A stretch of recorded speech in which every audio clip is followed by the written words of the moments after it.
On today's episode, the Chicago Blackhawks picked up a pair of come-from-behind wins over the Detroit Red Wings and Seattle Kraken this weekend, and they now have won 3 consecutive games. I'll go over all the impressive late-game heroics thus far under head coach Luke Richardson, and then I'll wrap things up by getting into our weekly Mailbag Monday fan segment. All that and plenty more right here on Locked On Blackhawks.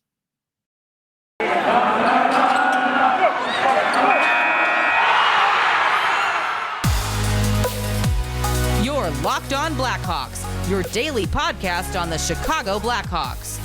Part of the Locked On Podcast Network, your team every day.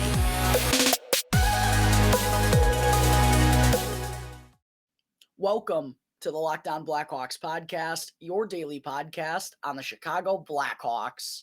Today is Monday, October 24th. I'm your host, Jack Bushman. You can find me out on Twitter at JackBushman2, or you can also go and check out my Strictly Blackhawks account at Talkin' Hockey for all the latest Blackhawks news and updates. And if you're listening to the audio version of today's episode and you like what you're hearing, please be sure to go and show some support first by following the podcast. Be sure to go and rate the show with 5 stars as well. And if you're tuning in through Apple Podcasts or through Odyssey, then you can also go and leave me a review. And the best part about it all is that it's 100% for free wherever you may be listening to your podcast. Go and follow the show right now, and you'll be able to get the latest episode as soon as it comes out each day. And if you're not already watching the video version of today's episode, then you got to be sure to go and check out Locked On Blackhawks on YouTube, because every episode moving forward, folks, throughout the entire regular season, every episode is going to have a video uploaded to YouTube as well. So if you haven't done so yet already, please do me a tremendous favor. Go and subscribe to Locked On Blackhawks on YouTube. It's also for free. It only takes 2 seconds to help me out. It really does mean a lot. It helps me out tremendously. It takes 2 seconds. Go and do me a huge favor. Go and subscribe to Locked On Blackhawks on YouTube. Go and smash the like button on this video as well, and comment how you feel about the Blackhawks' current 3-game winning streak and how you think it's going to translate throughout more games once we start to get a bigger sample size. And last, go and ring the bell. Turn on those push notifications. That way you can get notified when the episode gets uploaded to YouTube each and every day. All right. Good afternoon, everyone. Thank you all for joining me on the Locked On Blackhawks podcast, your daily podcast on the Chicago Blackhawks, also your one-stop shop for all things Chicago Blackhawks. Thank you all again for making the show your first listen here to start off your day. To open things up, folks, I mean, how about these Chicago Blackhawks? How about them? Back-to-back wins in their first 2 games at the United Center over the weekend.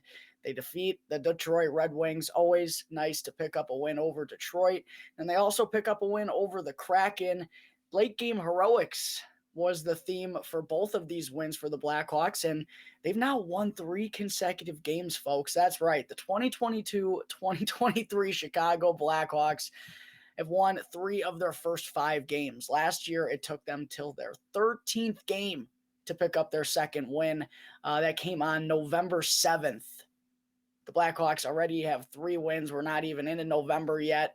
As I mentioned, 3-2 through their first 5 games. And believe it or not, folks, the Blackhawks, not only have they been winning, but they've actually been pretty fun and pretty entertaining to watch, which I really did not expect I was going to be saying too much about this team. They've been finding the back of the net after scoring 6 goals in 6 preseason games. I didn't see that coming. So it's been a really fun start to the year for the Chicago Blackhawks, and I certainly have enjoyed it. I hope all of you fans have as well, because one thing I will say as I kind of dive into the full meaning of this start by the Blackhawks, it's probably not a sustainable style of hockey that they've played. We'll get into both of the games here in just a minute, but, the sustainability of how the Blackhawks are playing, falling behind by multiple goals. I love the comebacks, and they've been a ton of fun, but, you don't want to be falling behind by multiple goals each and every game of the season. But there's been no denying, the Blackhawks, the effort level, I think, is the biggest thing. It's been there, especially in the close games thus far. It's been there when they've needed it to be the most, late in the third period. And that's what we saw on Friday night against the Detroit Red Wings and on Sunday afternoon against Seattle. And to me, that's kind of been the thing that's been the most impressive about this start, or I guess you could say maybe about the difference between the start of the Blackhawks last year, the start of the team this year. Obviously, again, it's a small sample size, so we're not getting maybe the most accurate data, and obviously we're going to have to see how things go throughout the course of the season. It's still incredibly early, but what we've seen so far under Luke Richardson, the effort, the third periods, it's been solid. And even when it feels like a situation in the past when it would have been very easy for this Blackhawks team to kind of quit or mail it in, or down by a couple going into the third. How many times did we see the Blackhawks pull off comeback victories like that in the entirety of last season? I mean, few and far between, to say the least. So it's just nice to see the guys continue to fight hard and getting rewarded for it through the first 5 games and winding up stealing a couple of victories at the United Center over the weekend. Getting into the first of the 2 games against Detroit, down 3-1 going into the third period. Not a very good opening 40 minutes from the Blackhawks. They did kind of pick it up in the second period, but putting themselves in holes has also been a theme, not just the comeback victories. It's been slow starts, kind of piecing it together in the second period, and then in the third with their backs against the wall, kind of finding a way to get the job done. That's been the story of the season. It was the story of both games over the weekend. So that's something the Blackhawks, if they could get off to a better start, make life a whole lot easier on themselves moving forward. But yeah, down 3-1 going into the third period against Detroit. By the way, 2 of those 3 goals for the Red Wings came from former Blackhawks and Pius Suter and Dominic Kubalik, because of course, just always how it seems to be for the Blackhawks. Former members of their team always seem to fare well against them when they match up. But then in the third, yeah, Blackhawks kind of just picked up the energy, picked up the intensity, and clawed their way back into this game. Philip Kurashev picked up a greasy goal around the net to cut the deficit to 1. And then Connor Murphy, another shorthanded goal from the Blackhawks, PK, their third shorthanded goal in a 2-game stretch at that time. Obviously, we saw another shorty in the game yesterday against Seattle. But just like that, the Blackhawks, with the fight late, managed to tie things up, and the game heads into overtime. 2 minutes in, Max Domi makes an incredible play defensively to strip the puck away, and then back the other way.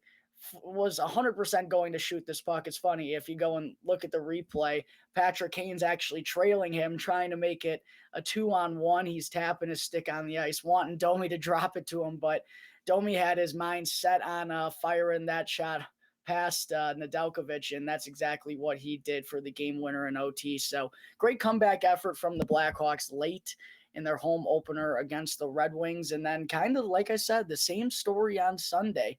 Another sloppy start. The defense in the first period, I mean, probably the worst we saw the Blackhawks in their first 5 games was in the opening 20 against the Kraken. Fall behind 2-0 once again. But the special teams continues to keep them alive. The penalty kill, I mean, another shorthanded goal here. Jujhar Khaira gets his first of the season. Credit to former Seattle Kraken Colin Blackwell for making the beautiful feed over to Khaira for the yawning cage. And then 2 power play goals from the Blackhawks got them all their scoring in the opening 40 minutes. Tyler Johnson gets his first of the year. And then Max Domi, goals in back-to-back games for Domi. That put the Blackhawks actually ahead 3-2. They blew it 19 seconds later. Matty Beniers even up the score 3-3. And the Blackhawks were down 1 going into the third. But again, a close game when with their backs against the wall when they needed to, play their best hockey. They did in the third period. That was the story all weekend. The third periods have been really good by the Blackhawks thus far. And even looking back at that game against the Colorado Avalanche in the opener, their third period that night was certainly their best, and they made things interesting. This has just been a common theme we've seen. Late in games, for some reason, the Blackhawks have found a way to pull the best out of them and get the job done. And against Seattle, 2 goals in 13 seconds for the Blackhawks. They get, the second goal from Tyler Johnson, a ridiculous feed from Jonathan Taves to find him all alone in the slot. And then Jason Dickinson just keeps staying red hot, keeps on producing. That third line is playing so well right now, and they're so fun to watch. Dickinson gets his second goal with the Blackhawks, winds up being the game winner. The Hawks hold on 5-4, just like that. They steal another one and move to 3-2 on the season. So, yeah, it hasn't been the most perfect style of hockey, and there certainly have been defensive issues. I mean, in transition yesterday against Seattle, the Blackhawks weren't very good, but they just keep finding ways to win games late, and can't knock a team for that. You have to give them credit, and it's a nice change compared to what we've seen in the past. So good on the Blackhawks, winning both of their first two games at the United Center this season in comeback fashion, making it entertaining, defeating the Red Wings and the Seattle Kraken. Coming up in just a minute, folks, I will talk a little bit deeper about my feelings on the Hawks' first 5 games of the season, and I'll also get into some of their latest roster moves and injury updates ahead of a slew of games later on this week. But first, I need to talk to you all about Simply Safe. The numbers don't lie. In the last decade, over 4 million people have chosen Simply Safe Home Security to protect their home. And you don't earn the trust of that many people without doing something right. And at Simply Safe, your safety is the only thing that matters. And I know because I actually use Simply Safe in my own home. They protect you with the best cutting-edge security technology powered by 24/7 professional monitoring agents who always have your back. And here's why I love it. Simply Safe blankets your home in protection with advanced sensors on every room, window, and door, along with HD security cameras for inside and outside your home. It's just the smartest way to detect motion, and it only alerts you when a threat is real. And you can even have hazard sensors that instantly detect fires, floods, and other threats to your home. It's the safest way to ensure that you are safe at all times in your own home. And you can go and customize the perfect system for your home in just a few minutes at simplysafe.com/lockedonnhl. You can also save 20% right now on your first Simply Safe security system when you sign up for an interactive monitoring plan, and you'll get your first month for free. All you got to do to take advantage of this incredible deal right now is go and visit simplysafe.com/lockedonnhl to learn more. There's no safe like Simply Safe. All right, we're back here on the Locked On Blackhawks podcast, picking up where the conversation left off and, kind of a deeper meaning of the Blackhawks' first 5 games, what it means and all that stuff. To me, at least, this is just my opinion. I understand there are going to be varying opinions out there. This is what I feel about the Blackhawks. For me, it's just nice to see the guys having fun. I mean, having success, winning games with smiles on their faces, clearly enjoying themselves. The locker room seems to be very upbeat. The friendships these guys have, the connections they've made and the friendships they've established. We've heard from several different players talk about, we could just continue to only hear good things about Luke Richardson. And, Max Domi said this was maybe his favorite training camp ever.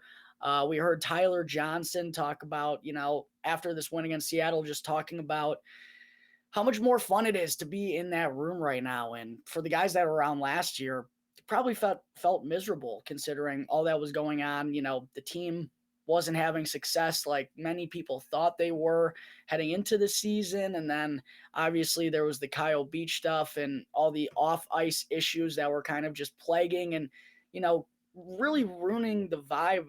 And fairly, I mean, it was just such a bleak time to be in any way involved with the Chicago Blackhawks. It just felt dreadful and gloomy, and it's just nice to see this change right now. And the guys are, getting rewarded for their hard work. And a ton of credit has to go, obviously, to head coach Luke Richardson and the immediate impact that he's made on this team.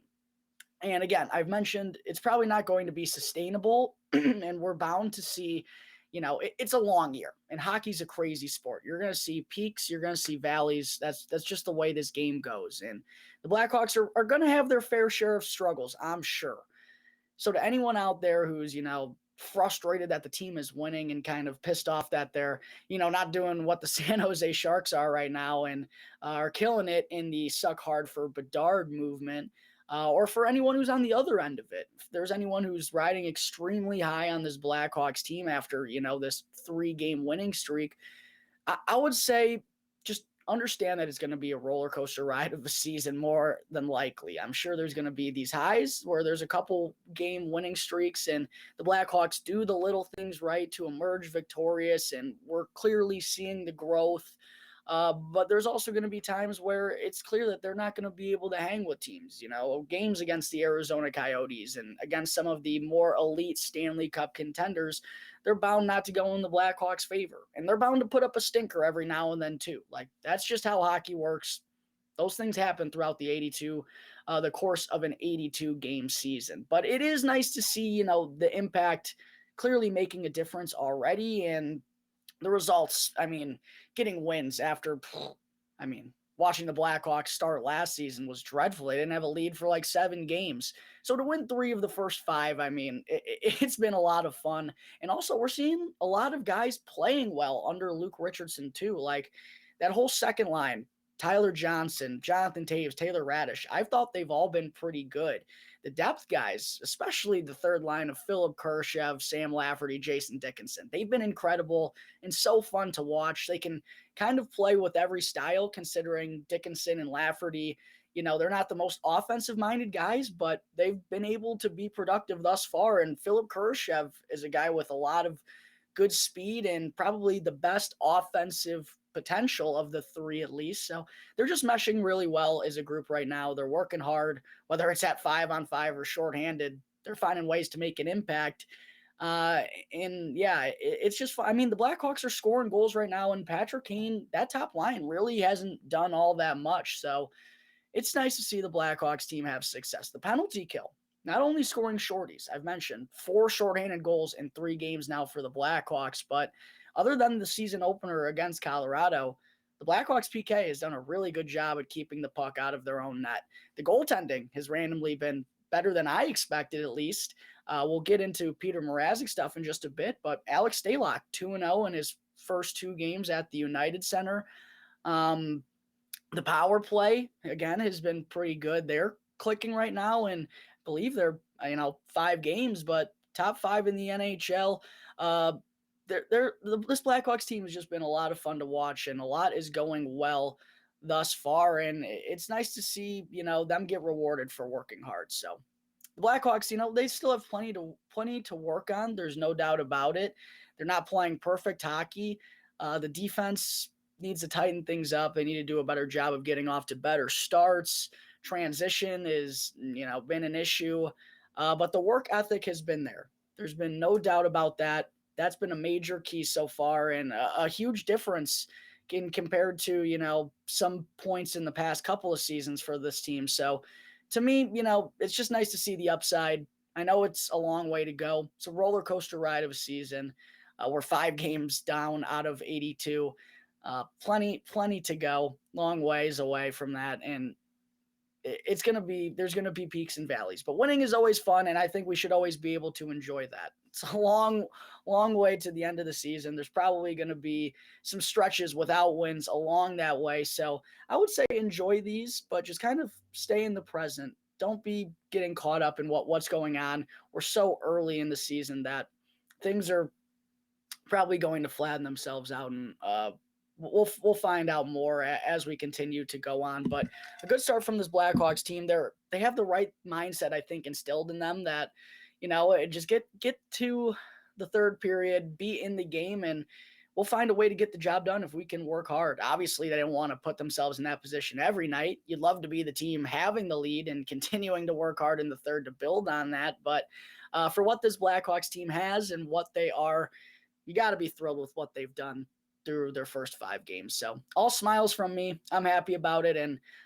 we'll see how it continues to go. But I can never be mad about this Blackhawks team winning games, especially when it was just the roughest year imaginable last season.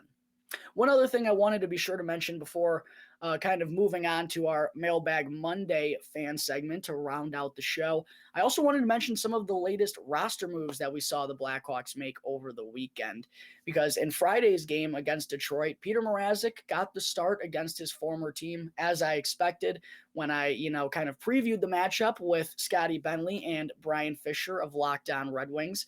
Always good to get a victory over those guys, even though I didn't predict the Blackhawks to win on their show, and I kind of feel bad about it. They get the job done.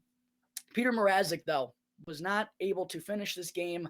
Alex Stalock had to come in and played well in the third to help the Blackhawks pick up those 2 points. Petr Mrazek continues to be plagued by a groin injury. It's something that's bugged him for the last few years now and kept him out of the lineup regularly in his time with Toronto. It's bothering him again here, unfortunately, and because of it, he's been placed on injured reserve, and Arvid Soderblom has been recalled from the Rockford Ice Hogs. I'm sure the Blackhawks, they probably don't mind Soderblom coming up, but they also want him leading that group down in Rockford and getting the majority of the starts down there. So if Mrazek was healthy, obviously we wouldn't see Soderblom up, but we are expected to see Arvid get some action here. And, you don't want to just completely gas Stalock. I think it's a smart thing to do. Give Soderblom some action. I don't think it's the long-term plan, but you never know with this groin injury from Mrazek. And just like a lot of the young guys that we talked about, Alex Vlasic, Alec Regula, Lucas Reichel, a lot of those guys could be up in the NHL. I think there's positives to both sides of this case. So hopefully, just Arvid Soderblom plays well when he does get that chance up for the Blackhawks. But definitely something to keep an eye on is Petr Mrazek's groin injury and how long that is going to keep him out. And then the other, roster move that we saw the Blackhawks make was sending Alec Regula to the Rockford Ice Hogs of the AHL. Not the most surprising move, considering we saw Jake McCabe come back, and Philip Roos has just been incredible, man. I mean, this kid has shown some real solid potential through these first 5 games. He's got size. He thinks the game really well, and his escape ability in the defensive zone, he really showed that a couple of times yesterday against Seattle, deking through some guys and just making some nifty plays with the puck on his stick in order to keep moving the puck forward. I really have been impressed with what I've seen from Philip Roos. We've obviously also talked about the contract situation and how there could be a clause in there that would send him back to Sweden if he's not up in the NHL with the Blackhawks. So just because of a couple of different things, but also ultimately Philip Roos' impressive play, Alec Regula is going back down to Rockford. Not the most surprising move. I'm sure we're going to see him back up at some point. But he's going to get some meaningful minutes down there. Again, we've talked about this so many times, like I referenced with Soderblom. There's positives to both sides. So not the end of the world that Regula is going down. Just like Vlasic, we're going to see him again soon. He's an NHL defenseman. I really like Alec Regula. I loved how the Blackhawks gave him power play 2 opportunities. Think he's got more than what some people give him credit for offensively. So hopefully he just continues to go and round out that game down in Rockford. And yeah, we'll be seeing Alec Regula not too long in the distant future, but those are the latest roster moves that the Blackhawks have made before they have a busy schedule these next couple of weeks, starting off with a game tomorrow night against the Florida Panthers. Before I wrap things up on the show today, folks, we still got to get into our weekly Mailbag Monday fan segment, where I answer a question from a couple of lucky listeners right here on Locked On Blackhawks. First question I wanted to answer today comes from Zach K., who emailed in the show and asked, "What do you think needs to be done with the top line right now, Jack? Kaner needs more help, and he clearly isn't getting it. What should coach do?" Yeah, this is an interesting point because Kane didn't have, he had a 3-game pointless drought there before picking up 2 assists yesterday against Seattle. Both of those came on the power play, though. So the top line of Athanasiou, Domi, and Kane really hasn't done much at even strength. Like, considering Domi has 3 goals. One came as the overtime winner against Detroit. The other came on the power play yesterday against Seattle. Like, Athanasiou's lone goal, which, by the way, he got his first as a Blackhawk against his former team, the Detroit Red Wings, came on a penalty shot. So, like, they just haven't been able to do much at 5-on-5. Yeah, I think it's still a little early maybe to break that group up, but one guy to watch for sure, I think, is Philip Kurashev. I think Coach Luke Richardson would like to keep that second line intact, considering the success that Tyler Johnson, Jonathan Toews, and Taylor Radish have had so far. So, and if there's one guy in the bottom six that has, maybe top line capabilities, it's Philip Kurashev. I still think his ceiling's probably more of a second to third liner, 40 to 50 point guy. But he's off to a really impressive start. I think he's been noticeable in basically all of the Blackhawks games thus far. And he's the one that to me just makes the most sense to get an opportunity up with Patrick Kane. I think they'd probably move Andreas Athanasiou down in the lineup if they were to make a change. Because again, I think they want to keep Jonathan Toews and his line together. And then Max Domi and Patrick Kane, they've kind of been together for, the entire year this far and in training camp in the preseason. It was clear those two have kind of been chosen to play together. I think Richardson is going to stick to that. So if they do make a change to the top line, I would expect Philip Kurashev to be jumping up for Andreas Athanasiou. The second question I'm going to answer today comes from Paige Minsky, who asked, any chance that Frank Nazar misses the entire season for Michigan? Really wanted to see the kid play in the Big Ten this year. Thanks. Yeah, I talked on an episode last week about some of the unfortunate injury updates to Blackhawks prospects. Drew Comesso, goaltender for BU day to day. Aiden Thompson has yet to play for Denver this season.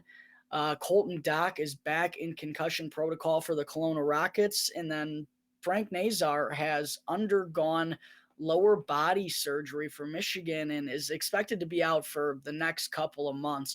In regards to this question, the status is really up in the air on Frank the Tank.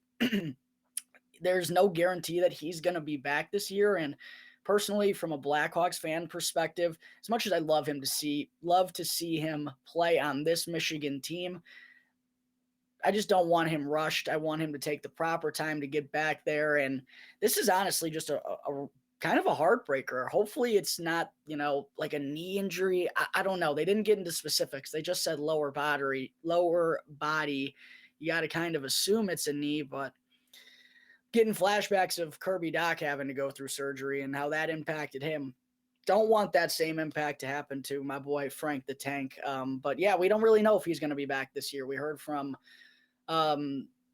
his coach at Michigan that, yeah, it's not guaranteed that he's going to be back this season. So quite unfortunate for my favorite forward prospect in the Blackhawks pipelines right now. Frank Nazar has undergone lower body surgery, and his timeline is up in the air right now. There is no timeline for Frank Nazar. So yeah, maybe not going to be seeing much of him, potentially not any action at all for Frank the Tank as a freshman for the University of Michigan.